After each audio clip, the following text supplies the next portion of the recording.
Hello, मेरा नाम है अभिषेक और स्वागत करता हूं बच्चों आप सभी का हमारे इस खूबसूरत से प्लेटफॉर्म पे जिसका नाम है JR कॉलेज। तो यार कैसे हो आप सभी लोग? आई होप आप लोग एकदम बढ़िया होंगे, आप लोग की पढ़ाई एकदम बढ़िया चल रही होगी बच्चों। तो जैसा कि आपको पता है, हमने हमारे इस प्लेटफॉर्म पे जितने भी 11th स्टैंडर्ड या 12th स्टैंडर्ड के बच्चे हैं, ठीक है, उन सबको हम लोग फिजिक्स, केमिस्ट्री, मैथ्स, बायोलॉजी पढ़ा रहे हैं।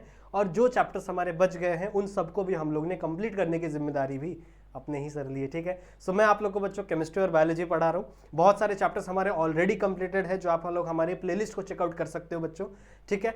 हम लोगों ने बच्चों एक लेसन शुरू किया हुआ है आपके 11th केमिस्ट्री का, that is structure of atom, ठीक है। और इसके ऊपर एक लेक्चर वीडियो मैंने ऑलरेडी अपलोड किया था, इंट्रोडक्शन लेक्चर वीडियो था, 20 मिनट का वीडियो था। अगर आपने नहीं देखा तो उस वीडियो को भी देख लेना। आज बच्चों ये सेकंड वीडियो है और इसमें हम लोग डिटेल डिस्कशन करने वाले हैं किसके बारे में? Discovery of electron and discovery of proton. इन दोनों की बातें बच्चों आज हम लोग डिटेल में करेंगे कि आखिरकार इलेक्ट्रॉन कैसे डिस्कवर हुआ, ठीक है। इसकी कहानी समझेंगे, कुछ एक्सपेरिमेंट्स को हम लोग समझेंगे कि आखिरकार कैथोड रे एक्सपेरिमेंट किस प्रकार हुआ था। फिर जब प्रोटॉन डिस्कवर हो रहा था तो रदरफोर्ड ने इसको डिस्कवर किया था, ठीक है।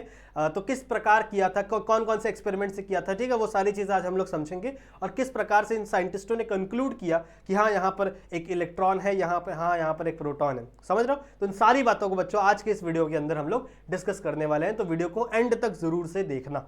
समझ में आ रही है बात? ठीक है।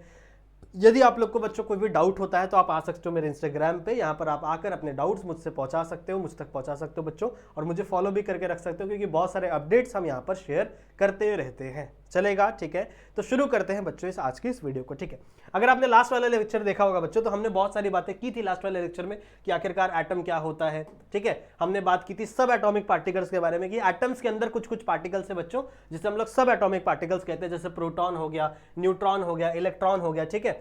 और इन सबकी हम लोगों ने स्पेसिफिकली भी बात की थी, सही है। एक गड़बड़ हो गई थी लास्ट वाले लेक्चर में। एक्चुअली में जो प्रोटॉन का मास होता है ना बच्चों, वो होता है 1.67 इंटू 10⁻⁻27। ये मैंने गलत लिख दिया था। एक्चुअली ये जो मास है ना बच्चों, ये है इलेक्ट्रॉन का मास। ये जो मास है बच्चों, ये है इलेक्ट्रॉन का मास, ठीक है। तो इसका मास काफी ज्यादा होता है। एक्चुअली में प्रोटॉन और न्यूट्रॉन का मास ज्यादा होता है और प्रोटॉन का मास और न्यूट्रॉन का मास हमेशा इक्वल देखने के लिए मिलता है। मतलब जितने प्रोटॉन होंगे उतने ही न्यूट्रॉन होंगे एक एटम के अंदर। एक एटम के अंदर बच्चों जितने नंबर ऑफ प्रोटॉन होते हैं उतने नंबर ऑफ न्यूट्रॉन भी होते हैं। इसीलिए हमेशा याद रखना बच्चों कि इसका मास, प्रोटॉन का मास और न्यूट्रॉन का मास बच्चों हमेशा क्या होता है? सेम होता है। तो ये वाला वैल्यू कट करके यहां पे लिख लेना इलेक्ट्रॉन का मास मैंने ये लिखा था ना, तो इलेक्ट्रॉन का मास होता है बच्चों 9.1 इंटू 10⁻⁻31 kg, समझ रहे हो। तो इलेक्ट्रॉन का मास काफी कम होता है, काफी कम होता है। कितना कम होता है पता है? अगर मैं प्रोटॉन के कंपेरिजन में बात करूं तो 1837 टाइम्स कम होता है, समझ रहे हो। 1837 टाइम्स कम होता है बच्चों एज कंपेयर टू प्रोटॉन, समझ रहे हो, ठीक है। तो ये चीजें थोड़ा सा ध्यान में रखना। इलेक्ट्रॉन का मास कितना है? 10⁻31 है, देख रहे हो, 10⁻31 मतलब 31 जीरो लगाने पड़ेंगे, उतना केजी है, समझ रहे हो। और वहीं अगर मैं बात करूं प्रोटॉन की, तो प्रोटॉन कितना है बच्चों? 1.67 इंटू 10⁻⁻27। और सेम ही आपके इलेक्ट्रॉन का भी है, सॉरी सेम ही आपके न्यूट्रॉन का भी है। तो हमेशा याद रखना प्रोटॉन और न्यूट्रॉन का मास सेम होगा, पर इलेक्ट्रॉन का मास कम होता है, बहुत कम होता है, क्योंकि इलेक्ट्रॉन एक बहुत छोटा मॉलिक्यूल है बच्चों, उसका मास बहुत ही ज्यादा कम होता है। कितना होता है इसका मास बच्चों? 9.1 इंटू 10⁻31। अगर कम आपसे कोई पूछे कि इलेक्ट्रॉन का मास प्रोटॉन से कितना कम होता है कंपेरेटिवली, मुझे बताओ, तो आपको बोलना है बच्चों 1837 टाइम्स कम होता है इलेक्ट्रॉन का मास। समझ में आई बात? ठीक है। तो ये वाली बातें भी बच्चों लास्ट वाले लेक्चर में हो रखी हैं सब कुछ। फिर मैंने आपको एक बताया था कि हम लोग बात करने वाले बच्चों डिस्कवरी के बारे में, ठीक है। इलेक्ट्रॉन की डिस्कवरी कैसे हुई, प्रोटॉन की डिस्कवरी कैसे हुई, न्यूट्रॉन की डिस्कवरी कैसे हुई, ठीक है। तो हर एक चीज स्टेप बाय स्टेप होती चली गई, ठीक है। अगर मैं बात करूं तो इलेक्ट्रॉन की डिस्कवरी की थी जे थॉमसन ने, ठीक है। सर जे थॉमसन ने बच्चों क्या है, इलेक्ट्रॉन की डिस्कवरी की थी। वहीं अगर मैं बात करूं बच्चों प्रोटॉन की, तो प्रोटॉन की डिस्कवरी बहुत सारे लोगों ने भी की थी, ठीक है। गोल्डस्टेन करके बंदे थे, साइंटिस्ट थे, उन्होंने भी प्रोटॉन एक्सपेरिमेंट किया था, एनॉड रे एक्सपेरिमेंट किया था उन्होंने भी, ठीक है। तो उनका भी बहुत ज्यादा यू कैन से हाथ है। पर जो फाइनल हम लोग जिसे कहते हैं कि भैया प्रोटॉन की डिस्कवरी की किसने थी, तो वो थे आपके अर्नेस्ट रदरफोर्ड, ठीक है। अर्नेस्ट रदरफोर्ड, इन्होंने प्रोटॉन की डिस्कवरी की थी। और अगर मैं न्यूट्रॉन की बात करूं बच्चों, तो न्यूट्रॉन की डिस्कवरी की थी चैडविक ने डिस्कवरी की थी, ठीक है। समझ में आई बात? देखो जब ये डिस्कवरी नहीं हुई थी, ठीक है, जब ये डिस्कवरीज नहीं हुई थी, एक्चुअल में इलेक्ट्रॉन सबसे पहला वो मॉलिक्यूल था जो डिस्कवर हुआ था, सब एटॉमिक पार्टिकल सबसे पहला इलेक्ट्रॉन था जो डिस्कवर हुआ था। और कब डिस्कवर होता पता है? 1897 में, समझ रहे हो, 1897 में आपका इलेक्ट्रॉन डिस्कवर हुआ था। तो इस समय लोगों को यह पता ही नहीं था कि भाई इलेक्ट्रॉन जैसी कोई चीज होती है, प्रोटॉन जैसी कोई चीज होती है। इस समय से पहले बच्चों लोग कौन सा थियोरी फॉलो करते थे? कौन सा थियोरी बच्चों लोग फॉलो करते थे? डाल्टन्स की थियोरी फॉलो करते थे। ये आप लोगों ने पढ़ा होगा ना, ये आप लोगों ने पढ़ा होगा बच्चों। इसके पहले लोग किसकी थियोरी फॉलो करते थे? डाल्टन्स की थियोरी फॉलो करते थे, जो कि इन्होंने दी थी कब? 1806 में। ऑलमोस्ट देख लेना एक बार, ठीक है, 1806 में ही शायद दी थी इन्होंने। तो तब से लेकर के ऑलमोस्ट 1897 तक, समझ रहे हो, मतलब ऑलमोस्ट 91 ईयर्स तक, अप्रोक्सीमेट 100 साल तक बच्चों लोगों ने सिर्फ और सिर्फ डाल्टन्स की थियोरी को पढ़ा। और डाल्टन ने क्या कहा था बच्चों? देखो, डाल्टन ने जो कहा था ऑब्वियसली वो चीजें गलत थी। ऑब्वियसली आज हमें पता है कि वो चीजें गलत थी, वो चीजें सही नहीं है। पर जिस समय उसने ये सारी चीजें बताई थी, 1800s के समय, जिस समय उसने वो सारी चीजें बताई थी, जब वर्ल्ड वॉर 1 चल रहा होगा, पता नहीं दुनिया क्या कर रही होगी, समझ रहे हो, उस समय डाल्टन्स ने जो थियोरी बताई थी वो बहुत मतलब समझ रहे हो, मतलब उस समय के लोगों के हिसाब से, उस समय के नॉलेज के हिसाब से वो चीजें बहुत ज्यादा एडवांस बातें उन्होंने की थी। पर आज हमें पता है कि वो चीजें गलत थी। डाल्टन ने क्या बोला था? डाल्टन ने ये बोला था बच्चों कि इस दुनिया का सबसे छोटा एटम, सबसे छोटा स्ट्रक्चर एटम है, ठीक है, सबसे छोटा स्ट्रक्चर बच्चों क्या है? एटम है, स्मॉलेस्ट स्ट्रक्चर। इन्होंने क्या बोला था बच्चों? स्मॉलेस्ट जो स्ट्रक्चर है इस दुनिया का जो सबसे स्मॉलेस्ट स्ट्रक्चर है वो एटम है। सही बात है। पर आज हमें पता है बच्चों एटम नहीं होता सबसे स्मॉलेस्ट, क्योंकि एटम भी कुछ चीजों से बना हुआ है। एटम भी इलेक्ट्रॉन से बना है, एटम भी प्रोटॉन से बना है। तो एटम से छोटे इलेक्ट्रॉन है, एटम से छोटे प्रोटॉन है, एटम से छोटे न्यूट्रॉन है, समझ रहे? क्योंकि एटम किससे बना हुआ है? इलेक्ट्रॉन प्रोटॉन न्यूट्रॉन से बना हुआ ना। और भी बहुत सारी चीजें होती है, पर हम लोग इलेक्ट्रॉन प्रोटॉन न्यूट्रॉन नहीं पढ़ रहे अभी इस ईयर में। तो सही है, मतलब इस स्टैंडर्ड में आप लोग के सही है। तो ये बात भी इनकी सही नहीं थी पूरी तरीके से, डाल्टन्स की। फिर उन्होंने क्या बोला बच्चों कि एटम एक ऐसा सॉलिड है। पहली बात तो इन्होंने कहा कि एटम एक सॉलिड है बच्चों। एटम क्या है? एक सॉलिड है, पूरा एक बॉल है, बॉल, स्पेरिकल बॉल है। कैसा है ये? एक स्पेरिकल बॉल जैसा स्ट्रक्चर है जो कि पूरा का पूरा सॉलिड है। पर ऐसा है होता है क्या? नहीं, ऐसा कुछ भी नहीं होता बच्चों। इन्होंने चार्ज वार्ज की बात नहीं की, उसमें पॉजिटिव चार्ज होगा, नेगेटिव चार्ज होगा, कोई भी इन्होंने उस पर बात, उस पर टिप्पणी कोई भी इन्होंने अपनी नहीं दी थी, ठीक है। और इन्होंने क्या कहा था बच्चों? इन्होंने ये भी बोला था कि एटम एक ऐसा मॉलिक्यूल है which can not be divisible into further part. मतलब एक ऐसा एटम एक ऐसा मॉलिक्यूल है बच्चों जिसको आप और छोटे छोटे टुकड़ों में तोड़ नहीं सकते, समझ रहे हो? तो वो भी बात गलत है बच्चों, क्योंकि इससे भी छोटे छोटे टुकड़े और भी छोटे छोटे प्रकार के एटम, बहुत ही छोटे छोटे इलेक्ट्रॉन्स आपको देखने के लिए मिलते हैं। तो ऑलमोस्ट अगर मैं देखा जाऊं बच्चों तो ये थियोरीज 91 ईयर्स तक लोगों ने फॉलो की थी, पर बाद में ये थियोरी सच नहीं हुई। बाद में बच्चों ये थियोरी सच नहीं हुई, बहुत सारी चीजें इसके ऊपर से डिस्प्रूव होने लगी जब आगे बहुत सारे एक्सपेरिमेंट कंडक्ट किए अलग अलग साइंटिस्टों ने, ठीक है। एक स्टोरी की तरह पढ़ो बच्चों, मजा आएगा, ठीक है, मजा आएगा, मुझे पता है। एक स्टोरी की तरह पढ़ो, चीजें समझो कि पहले कैसा होता था, फिर अभी कैसा हो रहा है, फिर कैसे कैसे साइंटिस्ट आए, कैसे कैसे उन्होंने अपने अपने अलग अलग डिस्कवरीज शुरू की, ठीक है।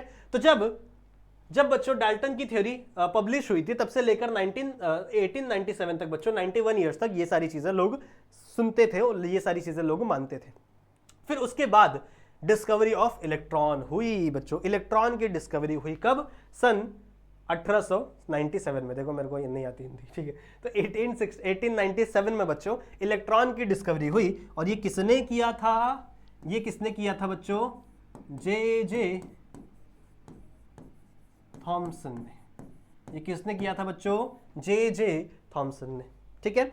उस समय पर इन्होंने एक एक्सपेरिमेंट परफॉर्म किया, ध्यान से सुनेंगे। उस समय बच्चों उन्होंने एक एक्सपेरिमेंट परफॉर्म किया जिस हम कहते हैं बच्चों कैथोड रे ट्यूब एक्सपेरिमेंट, जिसका नाम क्या है? Cathode ray tube experiment. और ये एक्सपेरिमेंट उन्होंने 1897 में परफॉर्म किया था। अब ये एक्सपेरिमेंट है क्या, थोड़ा सा ध्यान से देखेंगे समझ में आएगा। और कैसे इन्होंने बताया कि आखिरकार इलेक्ट्रॉन जैसी कोई चीज एग्जिस्ट करती है। सुनो इन्होंने क्या किया।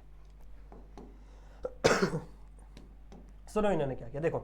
इन्होंने एक ट्यूब लिया बच्चों, इन्होंने एक ट्यूब लिया, ट्यूब, ठीक है।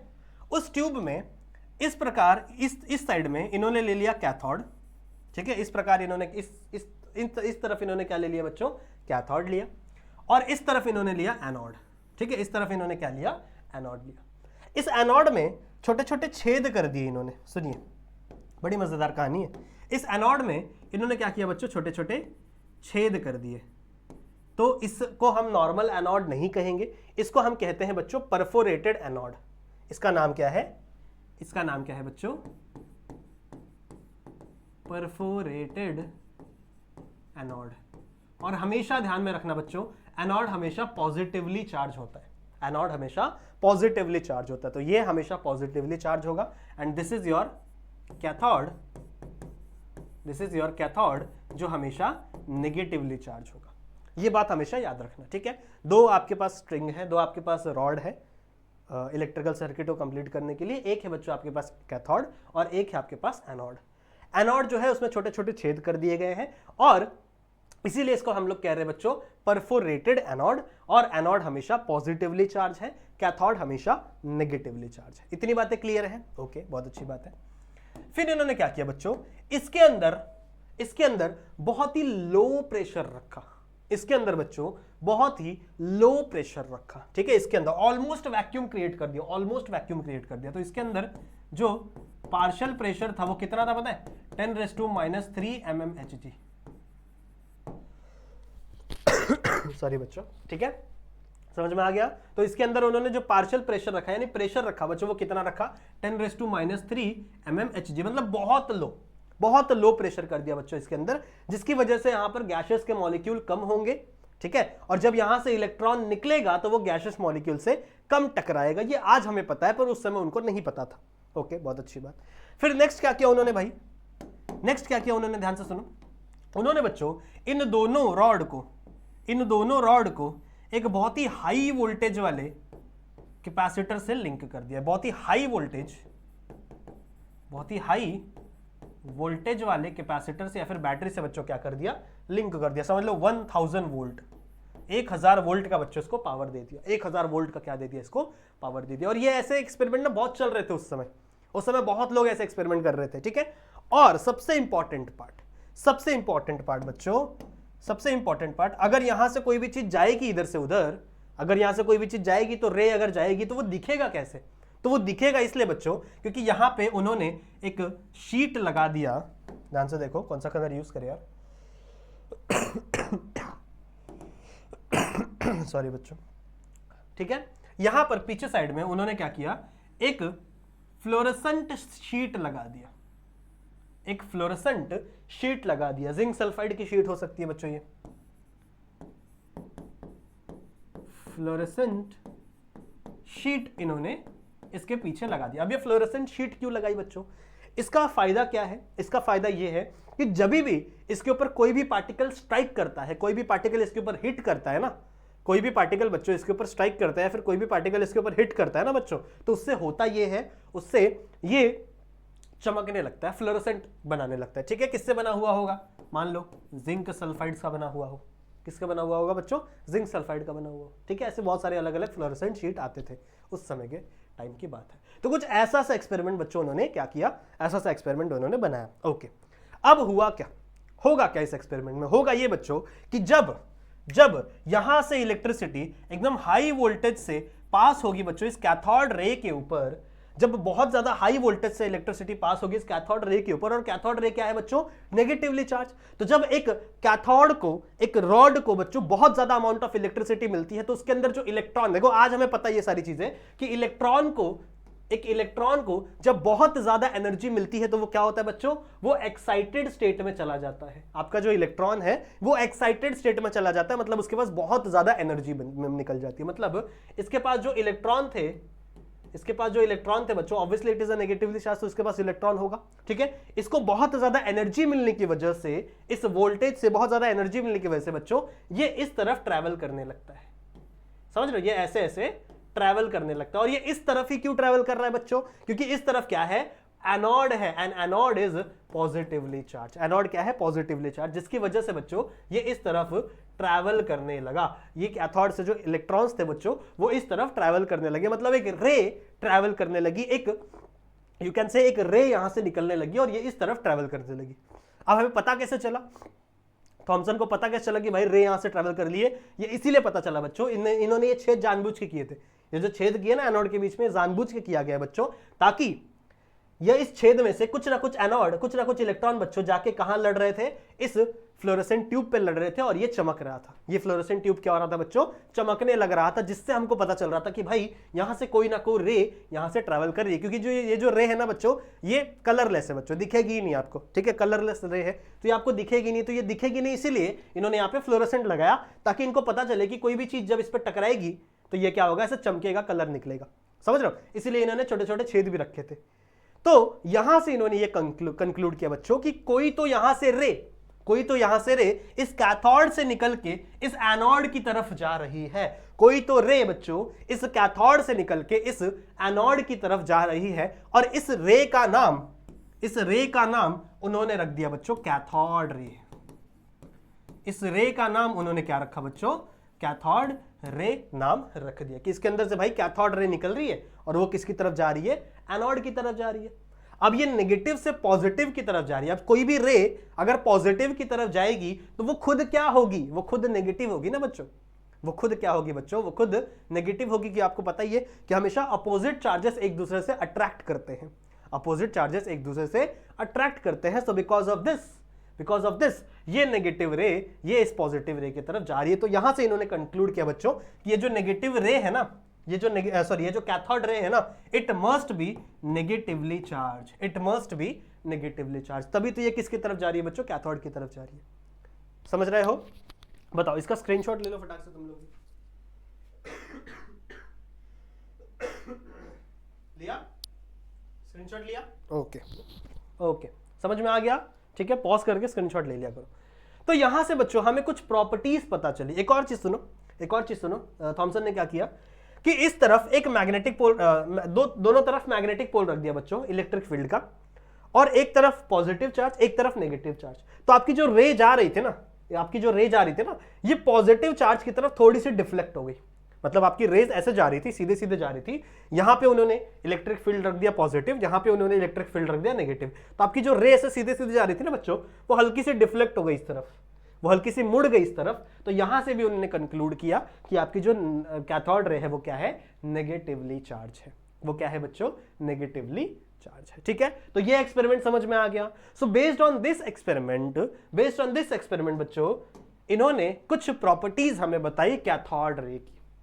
ठीक है, based on this experiment cathode ray की जे थॉमसन ने हमको कुछ प्रॉपर्टीज बताई। तो वो प्रॉपर्टीज आइए हम लोग साथ में मिलकर पढ़ते हैं। पहली बात बच्चों, दे आर नेगेटिवली चार्ज। जो आपके कैथोड रे है वो क्या है? नेगेटिवली चार्ज है। बहुत अच्छी बात। दे travel in a straight line. Obviously बात है बच्चों, जो रे है, जो लाइट रे, कोई भी रे होती है बच्चों, वो हमेशा स्ट्रेट लाइन में ट्रैवल करती है। बहुत अच्छी बात है। They are made up of a small fundamental particle. अब उन्होंने स्मॉल फंडामेंटल पार्टिकल की बात की है, इसके बारे में मैं अभी आता हूं।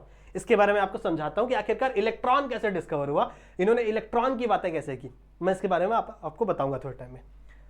They can be produce fluorescence. Obviously बात है बच्चों, जब वो जिंक सल्फाइड, इसको थोड़ा होल्ड करो, इस वाले पॉइंट को थोड़ा सा होल्ड करो, मैं आपको बताता हूं। They can be produce fluorescence, मतलब वो फ्लोरेसेंस प्रोड्यूस कर रहे थे जब वो फ्लोरेसेंट शीट पे स्ट्राइक करते थे, तब वो ग्लो करने लगते थे। And the last point is they are affected due to positive plate in the electric field. जो मैंने अभी तुम लोग बताया ना कि अगर इलेक्ट्रिक फील्ड की पॉजिटिव प्लेट है बच्चों, तो वो डिफ्लेक्ट हो जाएंगे, मतलब वो पॉजिटिव की तरफ थोड़ा सा डिफ्लेक्ट हो जाएंगे। तो यहां से भी हमको एक चीज पता चली कि भाई क्या है, ये लोग नेगेटिवली चार्ज है। अब बात करें अगर फंडामेंटल पार्टिकल की बच्चों, तो सुनिए, ध्यान से सुनिए। जे थॉमसन ने क्या किया? जे थॉमसन ने क्या किया? सुनो, इन्होंने क्या किया बच्चों, इन्होंने अलग अलग टाइप के कैथोड यूज किए और अलग अलग टाइप की गैस यूज की। मैंने बताया ना, गैस का प्रेशर बहुत कम रखा था, फिर भी उन्होंने अलग अलग टाइप के कैथोड और अलग अलग टाइप के एनोड भी यूज किए। दे uses different types of cathode, अलग प्रकार के कैथोड यूज किए बच्चों, मतलब अलग अलग एलिमेंट से बने हुए कैथोड यूज किए, एंड गैसेस, ठीक है, अलग अलग टाइप के गैसेस भी उन्होंने यूज किए, but the properties of cathode ray never change. But बच्चों उन्होंने क्या देखा, उन्होंने क्या नोटिस किया कि चाहे कोई भी कैथोड यूज कर लो, किसी भी टाइप का कैथोड यूज कर लो, जो कैथोड रेज की प्रॉपर्टीज है वो कभी भी चेंज नहीं हो रही, वो कभी भी चेंज नहीं हो रही। समझ में आई बात, ठीक है। तो उन्होंने ये बोला कि इसका मतलब हर टाइप के एलिमेंट में, जितने टाइप के उन्होंने कैथोड यूज किए ना, जितने भी टाइप के उन्होंने नेगेटिव चार्ज कैथोड यूज किए, हर टाइप के कैथोड में सेम प्रकार का पार्टिकल प्रेजेंट है, सेम टाइप का पार्टिकल प्रेजेंट है। समझ रहे हो? और इसीलिए उन्होंने उसको क्या बोला, फंडामेंटल पार्टिकल। इसीलिए उसको क्या बोला बच्चों क्या बोला गया, फंडामेंटल पार्टिकल। रुको, स्पेलिंग गलत हो गई,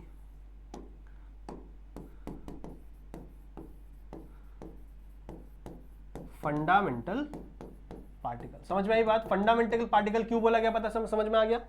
उन्होंने क्या बोला कि कैथोड रे किसी ना किसी पार्टिकल से बनी हुई है, ऑब्वियस सी बात है, इलेक्ट्रॉन से बनी हुई है, पर उस समय तक पता नहीं था। उन्होंने बोला कि यार कैथोड रे किसी ना किसी पार्टिकल से बनी हुई है, लेकिन जब हम कैथोड का नेचर चेंज कर रहे हैं, टाइप ऑफ कैथोड चेंज कर रहे हैं, टाइप ऑफ गैस चेंज कर रहे हैं, टाइप ऑफ एनोड भी चेंज कर रहे हैं, ठीक है, हम टाइप ऑफ एनोड भी चेंज कर रहे हैं, तो भी कैथोड रेस का जो प्रॉपर्टी है वो चेंज नहीं हो रहा है, फिर भी वो नेगेटिवली चार्ज ही है, फिर भी वो पॉजिटिव चार्ज की तरफ डिफ्लेक्ट हो रही है। इसका मतलब ये समझ में आ रहा है हम लोग को कि जो आपकी कैथोड रेस हैं वो एक ऐसे पार्टिकल से बनी हुई है जो हर एलिमेंट में सेम है, जो हर एलिमेंट में क्या है, सेम है बच्चों। समझ में? इसीलिए इसे क्या कहा गया, फंडामेंटल पार्टिकल कहा गया, और इस फंडामेंटल पार्टिकल को नाम दिया गया इलेक्ट्रॉन। इस फंडामेंटल पार्टिकल को नाम दिया गया बच्चों इलेक्ट्रॉन। समझ में आई बात, ठीक है। तो यहां से पता चला कि भाई इलेक्ट्रॉन जो होते हैं वो नेगेटिव चार्ज होते हैं, नेगेटिव चार्ज होते हैं बच्चों, ठीक है, और वो हर एक एटम के अंदर पाए जाते हैं, चाहे दुनिया में कोई भी एलिमेंट रहने दो, दुनिया में कोई भी एलिमेंट रहने दो बच्चों, हर एक एलिमेंट में आपको ये वाले पार्टिकल देखने के लिए मिलेंगे ही मिलेंगे। समझ में आई बात, समझ में आई बात, ठीक है। सो हर एक पार्टिकल के अंदर, हर एक स्ट्रक्चर के अंदर बच्चों आपको ये पार्टिकल देखने के लिए मिलेगा ही मिलेगा। सो दैट्स वाई उन्होंने क्या बोला कि भाई ये अनडिफ्लेक्टेड थे, ठीक है, सॉरी, ये ऐसे पार्टिकल्स है बच्चों जो हमेशा हर एक एलिमेंट के अंदर आपको देखने के लिए मिलेंगे। That's why they are the fundamental particle. समझ में आई बात, ठीक है। सो कैथोड रे किससे बनी हुई है, cathode ray is made up of, cathode ray is made up of किससे बनी हुई है बच्चों, इलेक्ट्रॉन से।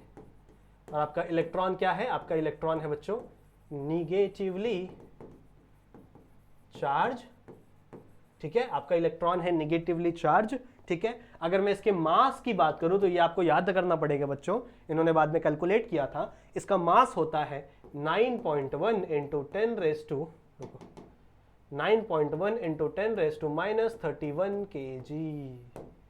मास कितना होता है इनका, 9.1 इंटू 10 रेज टू -31 kg। समझ में आई बात, क्लियर है, ठीक है। सो इस प्रकार, इस तरीके से इलेक्ट्रॉन की डिस्कवरी हुई, इस प्रकार बच्चों इस तरीके से इलेक्ट्रॉन की डिस्कवरी हुई, इलेक्ट्रॉन को खोजा गया। क्लियर है, क्लियर है, समझ में आ गया, समझ में आ गया। तो डाल्टन थियरीज की थोड़ी सी आपको चीजें पता चली, डाल्टन थियरीज के बारे में थोड़ा बहुत आपको पता चला होगा कि डाल्टन क्यों गलत थे। डाल्टन ने एक सॉलिड स्ट्रक्चर बोला था कि भाई आपका सॉलिड स्ट्रक्चर प्रेजेंट होता है, उसका कोई भी डिवीजन नहीं कर सकता, सबसे छोटा स्ट्रक्चर वही है, उसमें कोई भी चार्ज वार्ज कुछ भी प्रेजेंट नहीं होता।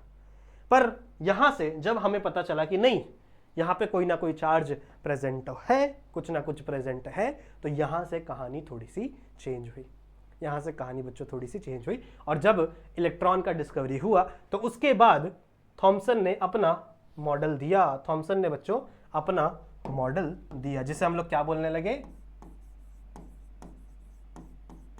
Thompson atomic model, Thomson atomic model बच्चों, ये इन्होंने प्रेजेंट किया, और जिसके लिए इनको नोबेल प्राइज भी मिला था। पर एक्चुअल में वो भी आगे चल के गलत होने वाला है, ठीक है, वो भी आगे चल के गलत होने वाला है। इन्होंने क्या बोला, इन्होंने क्या बोला सुनो, थॉमसन एंड एटॉमिक मॉडल में इन्होंने क्या कहा, इन्होंने हमको ये बताया बच्चों कि आपका जो एटम है ना, आपका जो एटम है ये एक ऐसे स्ट्रक्चर से बना हुआ है। कैसा स्ट्रक्चर होगा बच्चों ये, सबसे पहली बात, ठीक है, ये एक सर्कुलर स्ट्रक्चर होगा, सर्कुलर कह सकते हो या फिर इलिप्टिकल स्ट्रक्चर कह सकते हो, ठीक है, तो ये स्पेरिकल बोल सकते हो।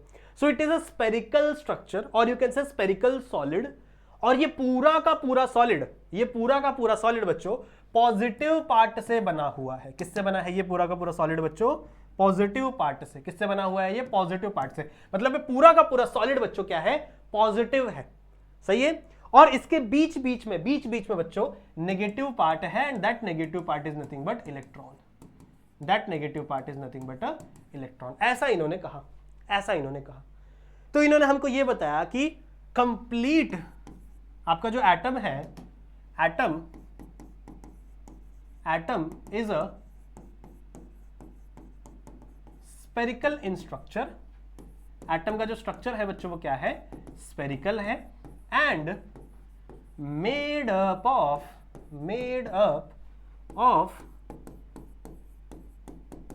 Positively charge solid.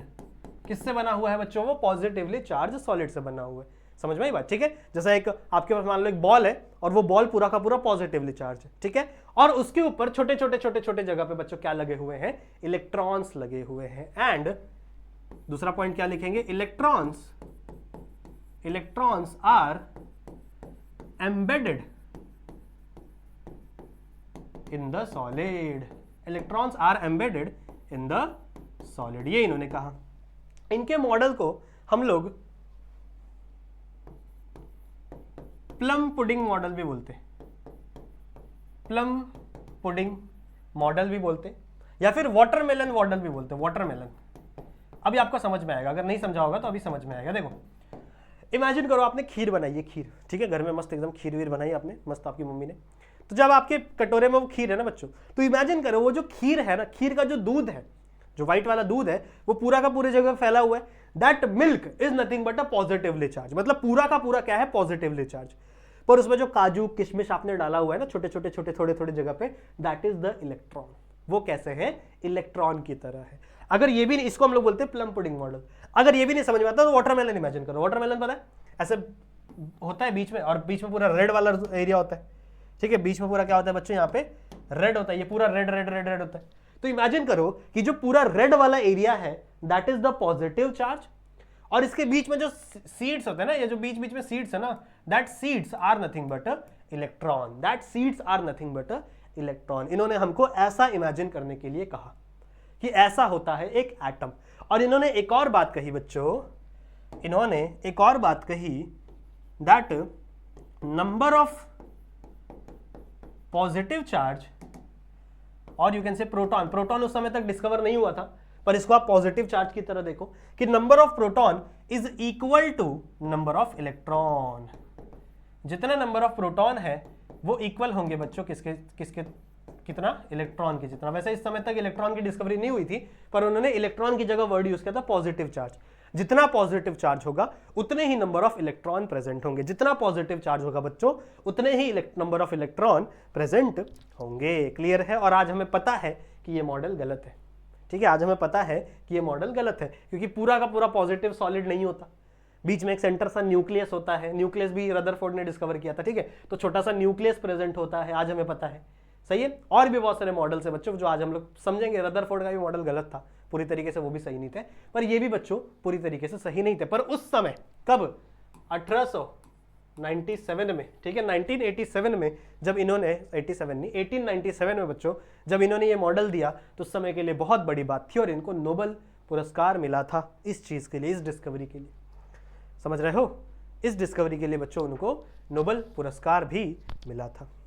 क्लियर है, समझ में आ गया। तो इलेक्ट्रॉन की कहानी समझ में आ गई, इलेक्ट्रॉन कब डिस्कवर होता, कैसे डिस्कवर होता, किसने डिस्कवर किया था बच्चों, ठीक है। सो आई होप ये वीडियो इनफ बड़ी बन गई है। तो जो प्रोटॉन का डिस्कवरी है उसे हम लोग अगले लेक्चर में करेंगे, ठीक है। अगले लेक्चर में बच्चों हम लोग प्रोटॉन की डिस्कवरी के बारे में बात करेंगे, रदरफोर्ड के एक्सपेरिमेंट के बारे में बात करेंगे। मैं थोड़ा सा आपको डिटेल में समझा रहा हूँ ताकि थोड़ा सा आपके दिमाग में भी इंटरेस्ट आए, आपको भी थोड़ा सा इंटरेस्टिंग लगे टॉपिक, ठीक है। और उसके बाद ही आप लोग आगे चल के, क्योंकि बहुत सारी चीज़ें पढ़नी है हम लोग को, आगे चल के आपको पढ़ना है कि ये क्या बोलते हैं, आइसोमर क्या होते हैं, आइसोबार क्या होते हैं, बहुत सारी चीज़ें पढ़नी है। ये भी इन्होंने बोला था। इन्होंने एक और चीज़ कही थी बच्चों कि अलग अलग एटम्स, अलग अलग एलिमेंट्स जो होते हैं ना, अलग अलग मॉलिक्यूल्स होते हैं ना बच्चों, उसके अलग अलग एटम्स होते हैं, और हर एटम का number of proton, number of electron अलग होता है, जो कि सही नहीं है एक्चुअली बात बच्चों। आज के टाइम पे आपको आइसोबार, आइसोमर्स देखने के लिए मिलते हैं, सेम सेम एटम होते हैं, उनका सेम एटॉमिक मास देखने के लिए मिलता है। तो बहुत सारी बातें बच्चों जो मुझे आपको बतानी है, पर इस लेक्चर में नहीं।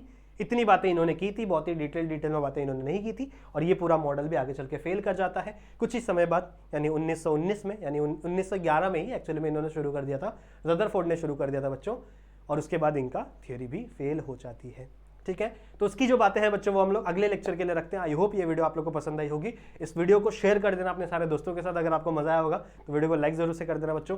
ऐसे ही हम लोग पूरा का पूरा लेसन फिनिश करने वाले, जितने भी टॉपिक्स है वो सब एकदम इंटरेस्टिंग तरीके से हम लोग कवर करेंगे, तो वीडियो पे बने रहना। इंस्टाग्राम पे फॉलो कर लो, बहुत सारी नीड्स, बहुत सारी चीजें हम लोग वहां पे डालते रहते हैं। तब तक के लिए आप अपना ध्यान रखना and keep studying. Bye bye.